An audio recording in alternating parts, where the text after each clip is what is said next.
प्रत्येकाच्या विश्वासाची असते एक नवी आशा। आपल्या न्यूज चॅनलच्या माध्यमातून सर्वसामान्यांच्या अनेक प्रश्नांना मिळाली एक नवी दिशा। असेच कार्य आपल्या हातून घडो मनी हीच इच्छा MCN न्यूज मराठी चॅनलला 11व्या वर्धापन दिनाच्या हार्दिक शुभेच्छा। शुभेच्छुक श्री लोकेश लालचंदजी राठी, भाजपा तालुका अध्यक्ष, संग्रामपूर, जिल्हा बुलढाणा।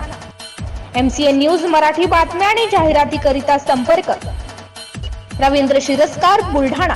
जिल्हा रिपोर्टर, मोबाईल नंबर 9604 24 62 63।